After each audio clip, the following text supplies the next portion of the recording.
The following program is furnished by K1 International, LLC, and is responsible for its content. Now, from the 5th floor Cumulus Studios in downtown Dallas, it's time for Inside Real Estate. Here's your host, Michael Kruizinga.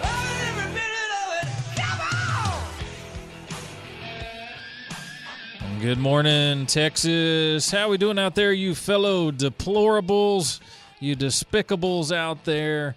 Good to be with you, fellow Texan here, deplorable. Welcome to your Sunday morning. Inside Real Estate, sports, entertainment, politics, the best all-time weekend show with the most mix of local and national topics. And then, of course, we talk about what we do for a living in business and real estate and mortgage and all that good stuff. So bringing you some great information every single Sunday, 8 to 9 a.m. right here live from Dallas. So we got some great things going on today in the show. We got a very special guest coming up late in the show in our politics segment, Dick Morris, political expert and author, and we're going to be talking to him about the latest and greatest in events, and of course his latest and greatest book, which is Armageddon, How Trump Can Beat Hillary.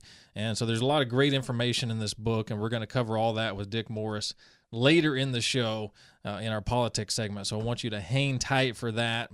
That's going to be at the end of the show. Looking good. By the way, next week we have Nick Eatman, which is the author of Friday, Saturday, and Sunday in Texas, a year in the life of Lone Star football from high school to college to the Cowboys. So we're going to be talking to him. We're going to be talking sports, and we're going to be talking football next week, and he's going to be on the show with us live. So we're looking forward to talking to him. He works with the Cowboys as well as several high school and college teams. He's a writer and has a lot of great information in this book, so we're going to be looking forward to talking football next week. Fantastic. That looks like a great book. Yeah, doesn't it? And I haven't quite gotten through it. Sam started it, but I'm getting into it, and I'll finish it up by next week, and that's looking good. So, by the way, folks, hey, I'm here to tell you that, look, not only do we try to bring you a great show every Sunday, but day to day, we're regular businessmen, like y'all out there doing what you do every day. And so, hey, if you're thinking about buying, selling, investing in real estate, I would encourage you to, hey, give me a call. I'm happy to help you out. Richard, of course, is here to take care of all your insurance needs, and Terry's here to take care of all your mortgage needs. We are here to help you. And, I know for myself and Terry, our services are free until we get you taken care of and close a deal for you. So, and of course, our advice is free. So give us a call. Feel free to talk to us about anything in our respective business categories, because that's what we do for a living day to day. So we would certainly like the opportunity to earn your business. InsideRealEstateRadio.com, by the way, is the website. And now we're going to get to a little bit of headlines. Boy, I tell you, time just marches on. It runs by so quick. I never have enough time. I want to get some headlines for you guys, folks. You know about the mall shooting up in Washington, and this was just absolutely despicable. 5 people were killed, 4 women and a man, and it was at the Macy's makeup counter, one of which was a 16-year-old. And one was a mother and daughter, a 95-year-old and a 64-year-old female, that were shot and killed up in Washington. This is, despicable and unreal. This ties into this next piece I want to talk about. And the man that died getting his wife out of the area. And so that brings up this next story, which I think is really, really important. Milwaukee County Sheriff David Clark. He talked to Neil Convuto just a couple days ago, actually yesterday. And he said that, look, with all of these things that are going on with these terrorists and these lone wolf shooters, they know that to hit soft targets. And they know by and large that, we're just out there and we're easy targets. We're not defending ourselves. We just call 911. But he flat out said, look, we can't depend on the police to save us when something like this breaks out. The response time is what it is, and it may be quick, but in 9 or 10 minutes, well, guess what? Whatever's going to be done by a shooter is going to be done. So he said, look, this is the world we live in now, and being scared is just not enough. You can hide under the bed or you can fight back. You need to take care of your responsibility, which is securing yourself, your person, and your family. And since 2013, he has been running PSAs up in Milwaukee. He says, look, Americans need to wake up and get out of this naive view, and this is, quote, that the police will be able to protect everybody all the time. He talked about public safety announcements they run there in Milwaukee and reminds them that they are the front line in their own security. Now, this was back, he started doing this in 2013 when the folks in Washington were touting heavy gun control because of what happened in Sandy Hook. But he's emphasizing, a different strategy, which is, protect yourself. And he said back in 2013, citizens needed to get in the game, he says. Officers being laid off, furloughed, and just calling 911, waiting is not your best option, really, in any city, USA. He said you could beg for mercy from a violent criminal, you could hide under your bed, or you could fight back. He urges residents to take a firearm safety course, familiarize themselves with their guns. If they don't have any, get some and learn how to use them to defend their lives until police arrived. He said, look, you've got a duty to protect yourself, your family, and that we're partners. The police, the sheriff's departments, and citizens, we're all partners. And I wholeheartedly believe in that right there. Absolutely. I mean, me and my wife talk about it all the time. It's our job to protect our family. Yeah. And if somebody, Lord forbid, breaks into our house, they're going to much rather want to meet up with me than my wife. My wife's a better shot than I am. But I've got a big clip. That's what she said. That's what she said. There you go. But then they're going to get an earful from my wife about what they should have done and what they shouldn't have done. And with me, I'm just going to shut up, stay there till the cops get here. Yeah. Yeah, I mean, absolutely. It's we joke a little bit, but it's very serious. And I've never been necessarily a big proponent of conceal and carry, and not now necessarily open and carry. But I think more and more as these things happen, that it's maybe even more important for people to think about it. I've always thought, okay, if you fire your weapon, there's a good chance, even if you're on the right side of the law in the situation, that you're going to go to jail. But I think with these situations now, where we could potentially save ourselves, and save others, that it is maybe even more important to think about those conceal and carries and those open carries in the states where it's allowed. Oh, absolutely. And I think for people like us that meet with so many different people on a weekly basis, that we almost have to have a CHL. Yeah. And because not only are you protecting yourself, but if something happens to where you're out with a client and something unthinkable happens, you're prepared also for yourself and your client. Right. Yeah. I mean, somebody who's, if you're trained in firearms, as most of us, in Texas that own firearms are, it's a scary thing to maybe have somebody out there that's, and often criminals don't even know how to use these firearms, which is somewhat funny. But if we're trained well, we could stop some things out there, and the sheriffs are saying, hey, we need to get in the game, and I think we need to take that seriously. So let me get a few other things in. I wish I had more time to talk about that, but let's get a few more things in. We know about everything that's been going on in Charlotte with the protests that have been going on. Man lost his life. There's now stories going back and forth on whether or not that gun was his. Who's to say? We don't know yet. But it may impact the NFL game today with the Panthers and Vikings game. And the protesters have said, by the way, most of these protesters are from out of state. They've been shipped in and paid to come in there. They're paid extras, if you will, to just come in and play their part. but they've said they want to shut down the game. So I hope that doesn't happen. Hopefully the game will go through just fine, and we won't have any more protests at the game. Panthers QB, who actually lives in Charlotte, Cam Newton, actually had some very positive things to say, and he was very well spoken, talking about the things that have been going on. He said this. He said, obviously for him as an athlete, it's a lose-lose to talk about these situations because you can be critiqued on either side. So he knows that. But he said, look, and this was, quote, I know from being a black person, it's a lot of black people that don't do right by black people. So you can't be a hypocrite and just say that it's white on black. So he came out and just was very, very honest, and he knows that he's going to be critiqued either way from both sides, from all sides. And so he had some very positive things to say. He said, look, it's one thing for shootings to happen, which are horrible, but it's another thing to all of a sudden, riot and burn and loot and do other things. So that was a very positive statement, I thought, from him, and very adult and mature.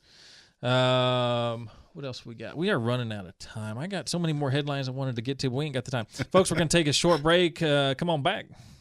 Looking for a new career opportunity? Whether you're unemployed or looking to improve upon your current career, you need to join us next Wednesday, the 28th, from 9 a.m. to 2 p.m. at the Allen Event Center for the Cumulus Putting Texans Back to Work Job Fair, sponsored by Allen Economic Development Corporation, Resource One Credit Union, and International Suit Warehouse. Visit PuttingTexansBackToWork.com for a complete list of the companies taking part, as well as the hundreds of positions they're looking to fill. Blue collar or white collar, there's something for you. That's PuttingTexansBackToWork.com.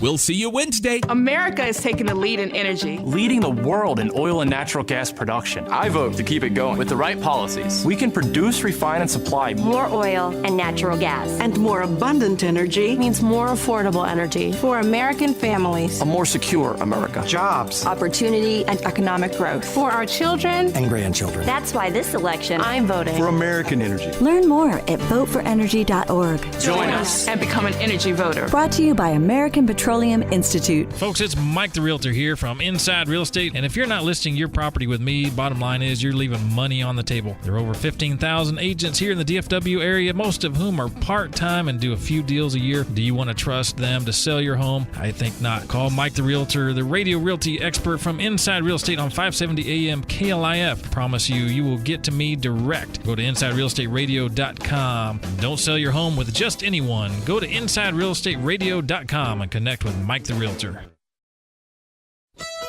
Now back to Inside Real Estate. Here's Mike the Realtor. Hey folks, we are back. Welcome back. Hey, don't forget to follow along with all of our social media. We've got our Pinterest page and our Twitter and our Facebook and all that good stuff. Of course, you can hit all of that from the website at InsideRealEstateRadio.com. And all of our archive shows are on the archive page on InsideRealEstateRadio.com, including all of our special interviews that we've had. We've had some great interviews recently with Dinesh D'Souza and Lieutenant Colonel Ralph Peters, among others. And so definitely check out the archive page there. And by the way, all the stories that we cover, we try to get all of them on our Pinterest page. And if we can't link them to the Pinterest page for whatever reason, generally Sam's able to get those onto one of the others, the Twitter or Facebook. Usually both. There you go. And so you know what, we're going to finish up some more headlines. And Richard, what was, we were talking about the football game in Charlotte and what was going on. What was your take on some of these things going on this past week? It's just amazing to me that every time something pops up, that it's one individual or a small group of people that they're constantly looking at taking away our rights. And every time that they talk about doing that, I mean, every time that someone talks about disarming their citizens, nothing but bad things happen. Yeah. And not just that, once you start taking away rights, I mean, look how taking away alcohol led to the rise of organized crime. Mm-hmm. I don't see any difference in that and taking away guns. Right. It's that old adage that the only people that are going to have guns are criminals then. Right, exactly. And so it's Yeah, they don't go up to Walmart and don't go up to Cabela's and purchase them legally. You know, they get them on the street, and they've always had them. And that was always my thought as well, is like, well, why are we just going to let the criminals have weapons and we're just going to sit around and do nothing? And I think with more and more as the laws relax in each state relating to conceal and carry and open carry, that we need to start taking it seriously and go out there and learn how to use these firearms. If you're not familiar with firearms, if you're scared of them, go out and start using them at the gun range. And I've been, like I was telling you off air, I've been anti-gun most of my life, but every time something like this pops up, I get a little bit more pro-gun, or however you want to talk about that. But we've invested in guns, but every time something comes up like this, we're constantly revisiting that subject. Yeah, absolutely. I mean, I was just out the other day, and I was speaking to a lady at actually the Gold and Silver store. I was in there doing a little business, and she was talking about, we got talking about the radio show, and she was thinking about maybe doing a PSA for this group. She works with a women's group with firearms, and the women's demographic is the largest growing, demographic as far as purchasing firearms and getting into the firearm segment, if you will, the sportsman shooting. And I said, absolutely, but she said they had so many groups here in the DFW area and across the nation. I was like, that's great, because it's important, for both people in a household, the husband and the wife, to know exactly not only where their firearms are, but how to use them. It shouldn't be just the man. If the man's away, and the woman's is home, then she needs to know how to use those things. Oh, absolutely. And that's extremely important. So we're going to do that PSA for her group. I off the top of my head, I can't remember what her group was called, but we're going to do that with her, and it's extremely important. Well, it's like I was saying earlier. It's my wife's a better shot than I am, by far. So she definitely knows how to use a gun and knows exactly where they are. Yeah. All right. Well, let's get on to a couple other topics here. I loved what Mike Ditka said this past week on The Fan here in DFW 105.3 The Fan. He said this. This is too funny. I think it's a problem. Anybody who disrespects the country and the flag, Ditka said, and if they don't like the country, they don't like the flag, he says, get the hell out. I have no respect for Colin Kaepernick. He has probably no respect for me. That's his choice. My choice is I like this country. I respect our flag, and that's it. And then he says, I see opportunities if people want to look for opportunity. Now, if they don't want to look for them, then you can find problems with anything, Ditka said. This is the land of opportunity because you can do anything, be anything if you work. He's like, if you don't work, that's a different problem. And so that's what Mike Ditka had to say about Colin Kaepernick. And I thought that was funny. And he kind of hit the nail on the head for what a lot of people were thinking. I really wish Colin, because the point of the heart of what Colin had to say is valid and needs to be discussed. I wish he would have done it better because, but we're all talking about those things anyway, whether he talked about it, a second stringer on the bench anyway, but he just brought everybody up and got everybody standing tall saying, hey, don't you dare disrespect the flag and the national anthem. But, anyway, so that's still going on, that nonsense. Ted Cruz said finally that he supported Donald Trump, and but I guess it's just because of all the pressure, and then the debate, the first presidential debate, or the debate's coming up tomorrow, and but of course he kind of does it, sort of tongue in cheek, when further asked about it, he's like, well, we're in the general election. It's not productive for me to criticize the Republican nominee. And that was a quote that he said. So he's kind of like, well, I support him now, officially endorse him, but, Well, isn't that pretty much both sides' stance on their candidate? I don't really like this person, but I like them a lot more than that person. Right. I mean, at this point, are we just kind of being a sucky loser? I mean, look, you lost, take it like a man and just, kind of move on, And he said he had to pray about it for many weeks, which, I understand, but, don't be a sucky loser. I don't know. I've never been necessarily a big Cruz fan. I'll be honest. Neither have I. Neither have I. I've personally, I thought he hijacked the Tea Party movement to get into office to begin with. I thought it was an expert political strategy that he used to get in office the first go round, but I never believed that he was a true grassroots Tea Party guy. That was my personal opinion. I still think he's technically Canadian.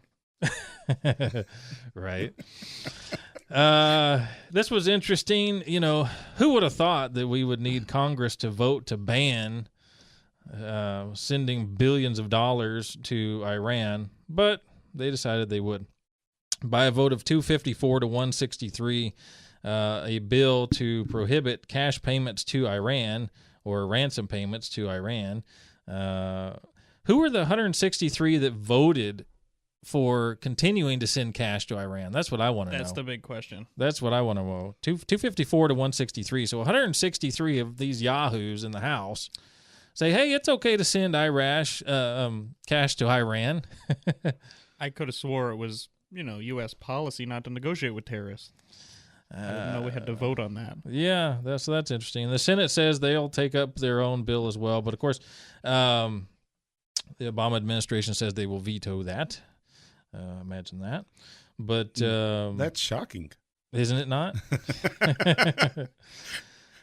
Billions of dollars. And I know there are billions of dollars that we send that we don't, us down here, us peons in flyover country, we don't know about the billions of dollars that are necessarily sent in aid or behind the scenes to countries all over the planet. Meanwhile, our infrastructure here in the United States is, 100 years old, and we're still driving on the same I-20 from coast to coast and the same interstates, north, south, east, and west from the 50s. And I still don't have my hover car that I was thinking I would have by now in my life. That's right. I do believe in Back to the Future. I was promised by now not only for a hoverboard, but a hover car. And I am not getting it. What's going on? As you know, Gary Johnson was unaware of what or where Aleppo is. But latest story with Aleppo is there's nearly 2 million folks without running water. Syrian government forces captured rebel-held areas on the edge of Aleppo, which is causing this. Now, of course, this really only caused damage to one station, the Bab al-Narab station, which lost about 250,000 people their water. But in retaliation, another pumping station was shut down, which cut water off to about 1.5 million people. So almost 2 million people without water in Aleppo. And by the way, we asked Gary Johnson to come on the show, but I'm not sure he knows where Dallas is. Yeah, I don't think he knows where his email is. Yeah, we'd love to have you on, Gary. Governor, please reach back out to us. Number 4 market in DFW. I'm not sure. Maybe he was confused what DFW stood for. I don't know. Where's Dallas anyway? What's he talking about? He's talking about Dallas, Georgia. Who controls Dallas? Dallas, Georgia. Hey, folks, I'm super excited to say that, hey, we've got a new partner coming on the show. And they're going to be starting next week. And the partner is Lone Star Transfer. And this is another company that is, it's run by Brian and Karen Holloway. It's family owned and operated. And the great thing about this company is they help people, just like everybody that's part of the show. I like to help people. Richard likes to help people. Terry, over at Supreme Lending likes to help people. We all like to help folks in what we do. And these guys help people get out of timeshares. And we all know that somehow there are people that get caught up in these timeshares, and sometimes timeshares are the right thing for them. It's not that, just because we've heard so many horror stories, all timeshares are bad. If it's right for you and you've evaluated it and it's right for your family, then great, that's your thing. Problem is, at some point in the future, you're going to want to get out of it.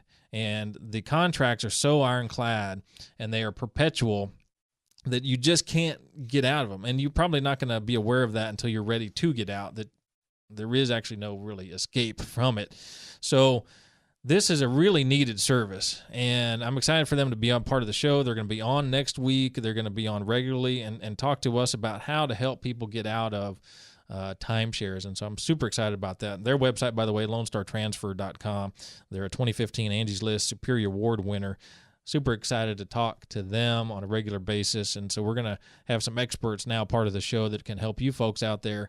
If you have got a timeshare that you're trying to get out of, or you know somebody, because we all know somebody that's got one that they probably want to get out of. So we can help you out with that now. Folks, we're going to take a short break, then we're going to come on back. See you in a few. Next week, stop by Anytime Fitness in Plano off Ohio and join for only $1. They'll even help you get started with a no-pressure fitness consultation. Visit Anytime Fitness in Plano off Ohio and 121 next week and join for only $1. Country Fest 2016, the Verizon Theater in Grand Prairie, December 9th, starring award-winning supergroup The Band Perry, with special guest Chase Bryce, Michael Ray, and recent American Idol winner Trent Harmon. Tickets on sale now at AXS.com. The Band Perry, Chase Bryce, Michael Ray, and Trent Harmon at Verizon Theater in Grand Prairie, December 9th. Country Fest 2016. Living in the DFW area, expansive clay soil and extreme weather conditions play havoc on homes' foundation. But thankfully, you can turn to Perma-Pure Foundation Repair of Texas, who has successfully repaired over 20,000 properties and counting in the DFW area. With the most trusted, tried and true foundation repair methods, trust the professional staff of Perma-Pure Foundation Repair to take care of your property, and most repairs are backed by a lifetime transferable warranty. Mention Inside Real Estate Radio when calling Perma-Pure at 214-637-1444 or when booking online at permapure.com for your Inside Real Estate Radio discount. Folks, it's Mike Kruizinga here with Inside Real Estate Sports Entertainment on 570 AM KLIF. Did you know that virtually all of us will experience a fall in the bathtub at some point in our life? Well, statistically, it's true, and as we get older, a fall in the bathtub can spell disaster, as we just can't recover the same as we did in our younger years. Don't let something as silly and preventable as a bathtub fall put an end to all your special plans you have lined up for your golden years. Invest in a Hydrojet walk-in bathtub. Made in the USA and with the lowest step in the industry, Hydrojet walk-in tubs has your best interest at heart. With no commission sales staff or huge warehouse overhead, they build and sell direct to you, saving you thousands of dollars over their competitors. Call Randy, my friend and owner of Hydrojet Walk-In Tubs at 855-980-8827 or go to hydrojetwalkintubs.com. You'll be able to speak with Randy directly, and make sure to mention you heard about it on the radio. And for you veterans out there, there's a grant available for you to cover the majority of the cost of a walk-in tub, making it darn near free. Call Randy at 855-980-8827 or go to hydrojetwalkintubs.com today. Now back to Inside Real Estate. Here's Mike the Realtor. Hey, folks, we are back. InsideRealEstateRadio.com is the website. Time for some insurance talk. We got Richard Tonica here, Goosehead Insurance, best insurance guy as far as I'm concerned in the Metroplex, right here in the heart of the Metroplex in Arlington. RichardTAgency.com is the website, RichardTAgency.com. What's up, Richard? Good morning. How are you doing? I'm good. Fantastic. Well, you kind of touched on something earlier in the fact that when you talked about investment properties, if you are in the market to be an investor and you're looking at different homes and you're going to strictly use this as an investment property where you're going to be renting it out, a lot of times it's referred to as a landlord policy. You will hear me talk about them as a dwelling policy because of the simple fact that what we're really looking at is protecting the dwelling. You don't have all the fringe benefits of having personal property, but we can't add those on. And let me back up. The amount of choices that you have for your landlord or your dwelling policies vary greatly. It's just like a normal homeowner's policy where you can have a very bad policy, even though it's still a policy. That doesn't cover you for much. It's very cheap. It's going to protect the dwelling if one of 6 things happens. and in a very specific order. Yes. And so you're just praying that one of those 6 things happens, or they're the better policies. And normally when you're looking at these policies, I mean, price is always going to be an issue, because if you're looking at it as an investment, you've got to look at your ROI. And the more that you're going to pay for insurance, the less your ROI is going to be. Right. And so part of sitting down with me and getting to know me and me getting to know you is always knowing what that what your risk tolerance is, what you want to accept, what you don't want to accept, where you want to save money, where you don't want to save money, and making sure that I present the best possible policy for you, because the best possible policy for you may be different from Sam or from me or anyone else. And so that getting to know you really does come into play on the kind of policies that we present to you.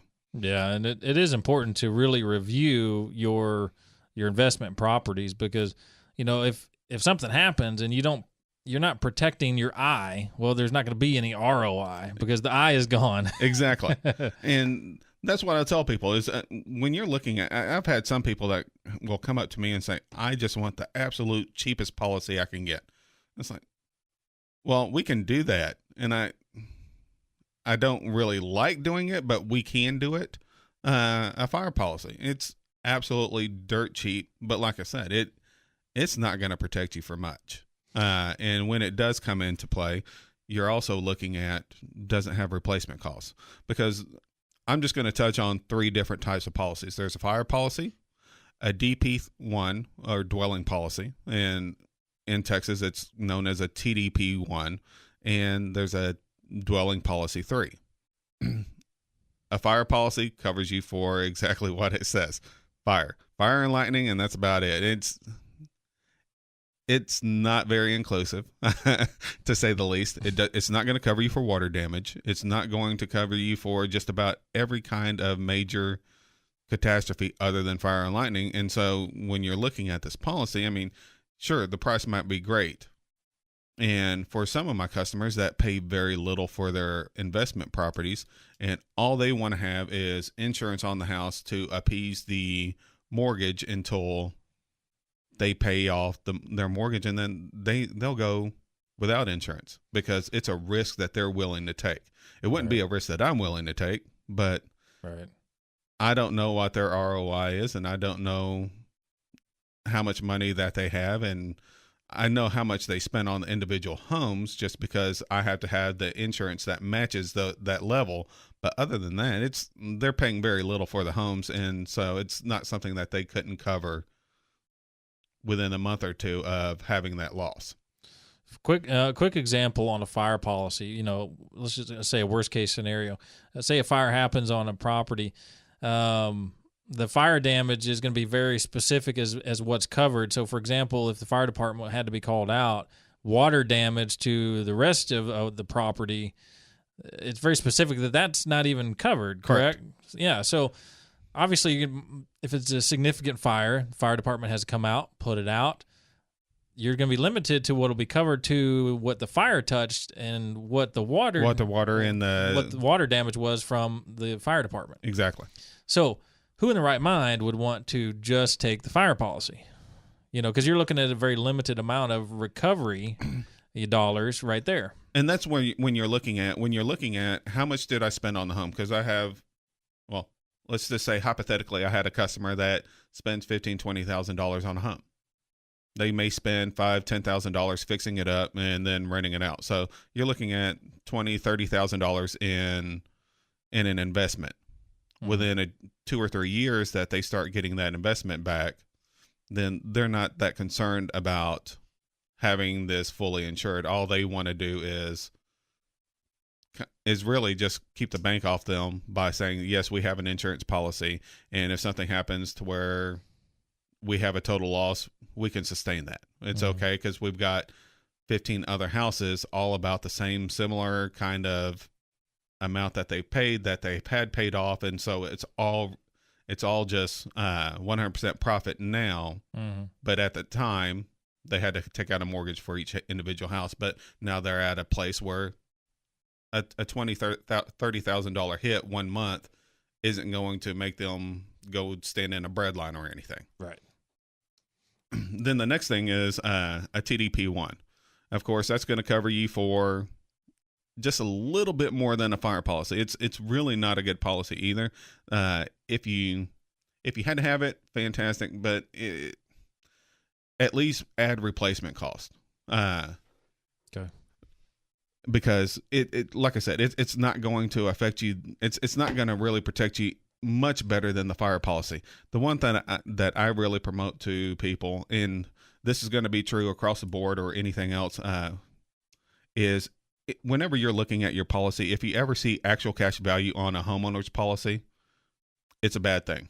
It's when depreciation comes into account, and so they're going to depreciate the value of replacing your roof, replacing any kind of damage within the house. Maybe I don't know. It all depends on where you see actual cash value, or what's commonly referred to as ACV. What you want to do is if this is a big investment for you and it's something that you really want to protect, you have to have replacement cost value. There's no ifs, ands, or buts about it. And then there's other endorsements that you need to add on to it as well. The reason that I promote DP3s is because it gives you fair market value on your rents. So let's say that you did have that fire damage, and so your customer's not, or your tenant is not going to be able to live in your house. You're still going to get the rent that was owed to you, but even though they're not able to live in there. Right. That apart from also repairing your house and taking care of everything else, because a DP3 is replacement costs. There are some DP3s out there that have actual cash value for the roof, and so it's important to know which carriers I'm representing that are going to depreciate the value of your roof, and which ones are going to have replacement costs for everything, because in the time of a big loss, it's really important that you're protected. Right. Yeah, and I think it's probably even more important on the DP3s for, the smaller investor, if you will, that owns, you're just average, guy and gal, average family, and you maybe own 1 or 2 or 3, even 4 properties, whatever the case may be. But if you're not a big-time investor, that could hurt you a little bit more. Absolutely. Particularly if you're that small investor, and this is your only investment property, or maybe you have 2 or 3. You could be depending on cash flow, to supplement different things, other things that you're doing in your life, which, people get leveraged. And I don't know why they get so leveraged, but they do. It could be important to have that DP3 where you're getting that rent income while the house is being, rehabbed.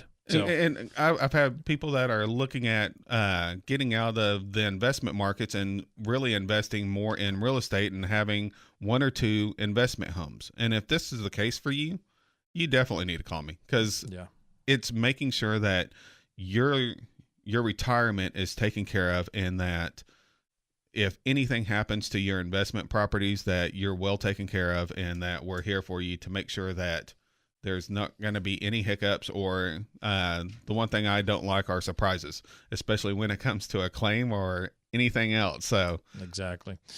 This is extremely good information for our investors out there. And folks, we've got so much information to give you, and that information is free. All you have to do is, hey, call me, go to the InsideRealEstateRadio.com website, get in touch with me, go to Richard's website, richardtagency.com, give him a call. We'll give you all the information you need as it relates to real estate and, of course, insurance in Richard's category. Folks, we're going to take a short break, and then we're going to come on back with our politics segment. See you in a few. Far from the shores of home, 2 African-American U.S. Army privates fight for their lives on the battlefronts of World War II. The first Black war correspondents fight to cover the perspective of the black soldier. The novel A Private War weaves all this and more into an epic World War II era story of friendship, conflict, religion, and redemption. Get a copy of Private War, a novel by Perry Cockrell today, now available on Amazon.com. And tune in regularly to Inside Real Estate Sundays, 8 to 9 a.m. to hear Perry Cockrell, attorney at law, as he provides expert analysis of the latest and greatest in legal news. With over 3.5 million square feet and 5 DFW locations, Ideal Floors has you covered for all your flooring needs. Whether you're looking for carpet, tile, laminate, wood, or vinyl plank, Ideal Floors has you covered.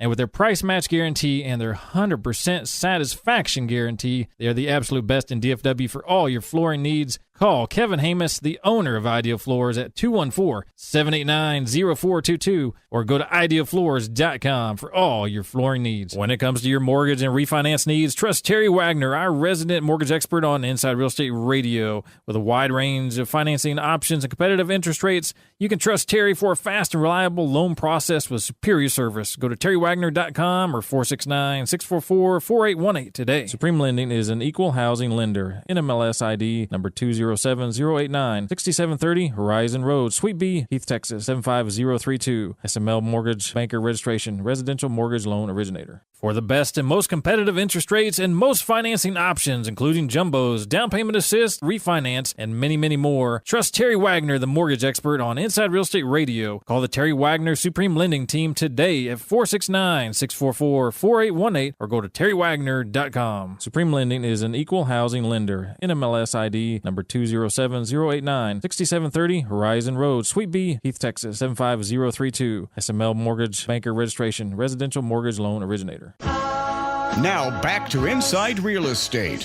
Here's Mike the Realtor.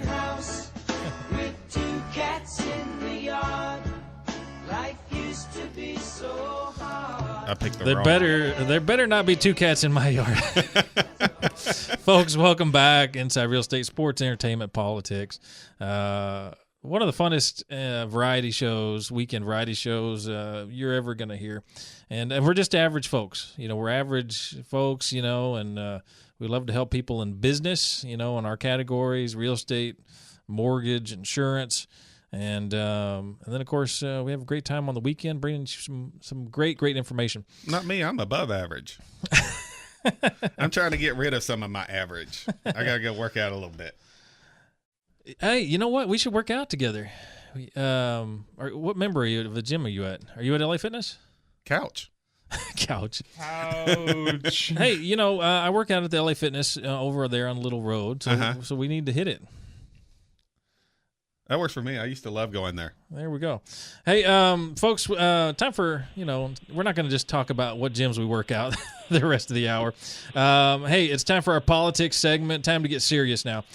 We've got on the line with us Dick Morris, political expert and author of Armageddon, How Trump Can Beat Hillary. Mr. Morris, are you on the line with us? Hi, good to be here with you. Thanks so much for being on the show. Hey, there's a lot of great information in this book, and I really want to heavily get to the trade part of it. But before we get there, let's kind of talk about your concept for the book in general, and why you brought it out, and what your points were you wanted to get across. Frankly, to advise the Trump campaign and supporters how we can go about defeating Hillary and winning this election. I worked for the Clintons for 20 years. Right. And you may not know that my father was Donald Trump's lawyer, so I've always so I know a lot about each candidate. And I think that Hillary must not be president. I think that there is so many reasons not. And this book, at least initially, the first half of it, is really a compendium of all of the information about Hillary, much of it not disclosed publicly before, that really explains why she should not be president. The other half of the book explains how to stop her.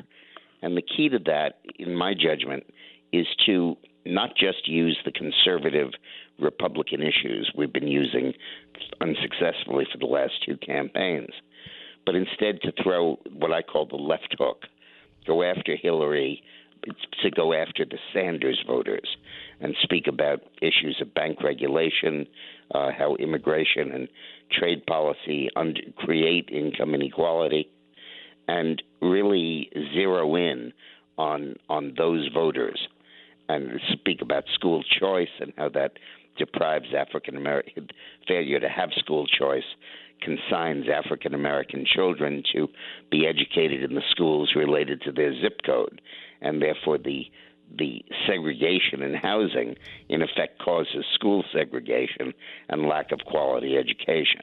But Hillary is tied to the teachers union and won't support school choice. So I go through a whole series of issues that are, many of which are not conventional Republican issues, and call for Trump to embrace those and to work on them. And so far he's been doing a pretty good job of implementing the game plan that I write out there. Right. Yeah, I agree. You talk about in the book Hillary fatigue, and I think this hits at the public level and then maybe at the media level as well. But with so many books out there, with so much great information about what Hillary Clinton and Bill Clinton as well have been over the last decades. You talk about Benghazi. She could have really seized that opportunity to show how she could handle things in foreign policy, but she squandered that. You talk about how the foundation has just taken in millions and millions of dollars for Haiti and just stolen that from Haiti, basically. And then, of course, her lack of just being generally security-minded with intel. With all of these things and all the additional things that everybody's book that has come out has said, people that vote for Hillary, are they just delusional? No, I think that the reason a lot of people are voting for Hillary, although I think this race right now is tied, is that I think she's been very successful in demonizing Donald Trump and making him appear to be just beyond the pale. And her campaign against Trump has really been a name-calling campaign, accusing him of being dangerous and unpredictable and homophobic and Islamophobic and racist and sexist and deplorable. And it really seems to me that this is that he can debunk these charges by simply going on television in this debate coming up tomorrow and really showing that he is not those things. In the same way that Ronald Reagan did when Jimmy Carter tried to run a very similar campaign in 1980. Right. Additionally, in the book, you talked about how Obamacare really is just sort of dying on its own. A huge portion we're never going to live to repeal it. It'll die on its own because the insurance companies that are in charge of implementing it and providing the benefits are finding out that the only people that want the coverage are people who are too poor and too sick and end up driving up the premiums for everybody else. And the alternative is not to not cover those folks, but it's to permit others to buy insurance policies that they want. So if you just want catastrophic protection and you don't want to have to pay half your wage to get insurance that covers sex change operations and psychotherapy and addiction counseling and everything else. You just want, if I get hit by a bus, I want to be covered. You should be able to buy that. Right. And the key is that to eliminate the requirements that you insure every last disease. And the reason that they have those requirements is because the special interests got together and loaded up the bill with that stuff.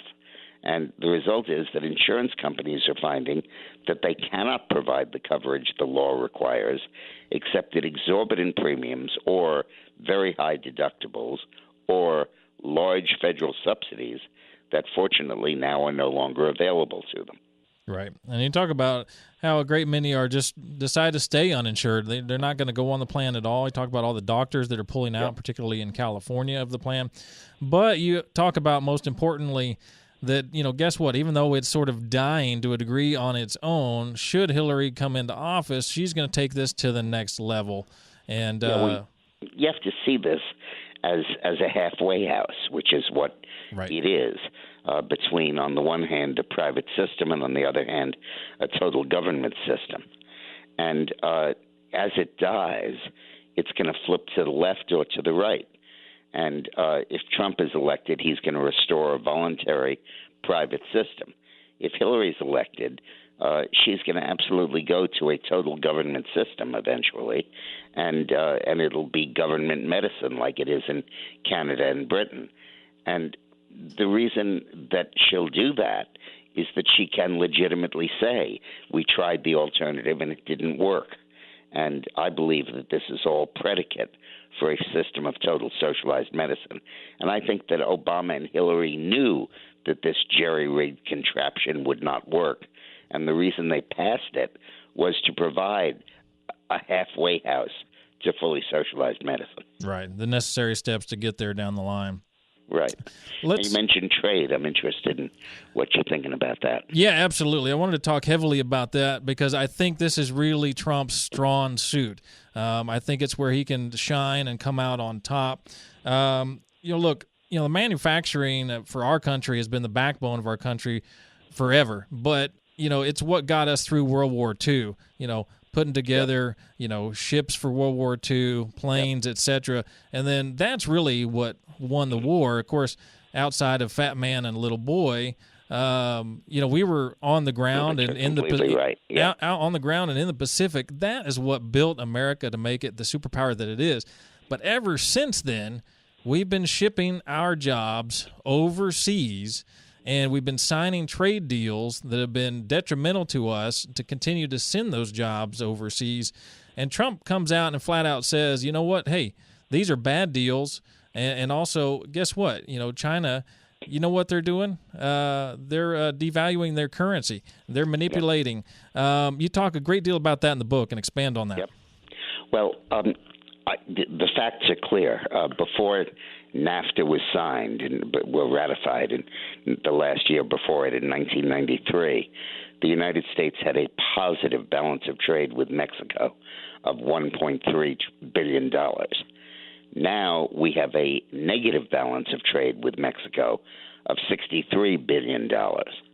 But the year before China was admitted to the World Trade Organization in 1993 also, we had a $50 billion negative balance of trade with China. Now we have a $500 billion negative balance. Mm-hmm. And it's clear that these trade deals have absolutely created a system of where jobs leave the country. But there's a more important point behind that. These trade deals force the American worker to be compensated on a third world level, because they create a global wage scale. And it's not just a matter of wages within the United States. It's a matter of wages around the world. And our workers have to compete with workers from China and South Korea and Singapore, and ultimately from Vietnam and Thailand and the world's least developed countries, exporting countries. And it really is the reason we have, one of the big reasons, immigration is the other, that we have such vast income inequality in the United States. It's not the lack of a minimum wage. Minimum wage is sort of the safety net. The reason is that we have to compete with immigrants that are willing to work for almost nothing, and that we have to compete with Asian workers who are willing to work for almost nothing. And what Trump is really saying is, I know that the classical economic theory is free trade. I know that the globalists want to eliminate national barriers and have one global economy. But that's not what America needs, and it's not what America wants. And I'm going to be president of America, not president of the world. Mm-hmm. And I'm going to act in the interests of the American people. And the reason that the elitists who concluded and support these trade deals support them is that they are very good for them, because they make their money from investments keyed to the global economy. And it's a very good policy to do that stuff. Absolutely. But in the meantime, it leaves the American worker totally bereft. And as we enter the era of greater and greater automation, this becomes more and more important. But let me also make one other point. Coming in right behind the TPP, the Pacific Partnership Trade Deal, is something far more dangerous, the TISA, which Hillary also is had helped to negotiate, the Trade and Services Agreement. Because as you pointed out, we're losing our manufacturing base. But manufacturing now is down to only about 25 or 30% of our economy. 70% of it is services. And the Trade and Services Agreement permits foreign companies to import service workers into the United States without immigration restrictions. So, for example, Sheridan could bring all of its employees from Lima, Peru, and move them to Dallas and staff its hotels with them. And the result is that it's a bypass to immigration laws under the rubric of free flow of labor, which is just what they have in Europe, which is how all the Muslims get to Britain and get to France and get to Belgium, as well as lots and lots of Eastern Europeans. And the result is to spread unemployment all over Europe, and this would spread it all over the United States. So his opposition to the TISA, Trade and Services Agreement, that's an acronym we're all going to learn soon, is, I think, also crucial. I think so, too, and I think that is even – you're right. It's 100% more detrimental at this point because we've already lost all of our manufacturing. The next thing is the service side. And you hit TISA really good in the book, and I'm glad you went straight to it right after that. I hadn't thought about that. Yeah, you're right. Yeah. And TISA. But and one other thing, and we're at like 30 seconds, maybe a minute or so. You mentioned this in the book, and I thought this was perfect. I'm glad you had it in the book. You talked about Carrier HVAC, and they were planning to move 1,400 jobs to Mexico, which is going to save them $81 million a year. Hey, that's great. Save $81 million a year. But, hey, thanks for taking all the jobs somewhere else. But Trump said, hey, you know what? You think – he said this is what he would do. He said, hey, you think you're going to take all those jobs down there and then send those products back across without a tax? Hey, I think we're going to tax you. We're going to make it so that it'd be the same for you to just produce those products here in the States, and I liked that. Well, that's one of the things you could do. You could certainly do that. The other thing you could do is you could say, you guys want any defense contracts? Sorry. You guys want any involvement with any other government work? Sorry. And our ability to retaliate and to force these companies to pay American workers a decent wage and keep their jobs in the United States is enormous, and we just don't use it. Absolutely. In fact, we're legally barred from using it under NAFTA, which is why you have to renegotiate the thing. Well, this has been a great segment with Dick Morris, author of Armageddon, How Trump Can Beat Hillary, and, of course, the political expert Dick Morris. Dick Morris, thank you so much. It is a relief. I've done maybe 250 interviews about this book. I would say that in about 20 of them, the host has read the book, and you are one of those, and I really congratulate you and appreciate it. Well, thank you, and thank you for putting out the book and putting out so much great information. And, yes, I absolutely read every book of all the guests that come on from cover to cover because I think I owe it to not only myself but to the author as well as the people out there that we're discussing this and we know what we're talking about. That's and great. Thank you for mentioning that, and I hope we can talk more because I got so much more I'd love to talk to you about. Good. Well, I'd love to, too. You take care. All right, thank you. All right. Bye-bye. Folks, it's The Inside with Mike Kruizinga. We'll see you next week, 8 to 9, Sunday mornings right here. Sunday mornings right here. Sunday mornings right here. Sunday mornings right here. Sunday mornings right here.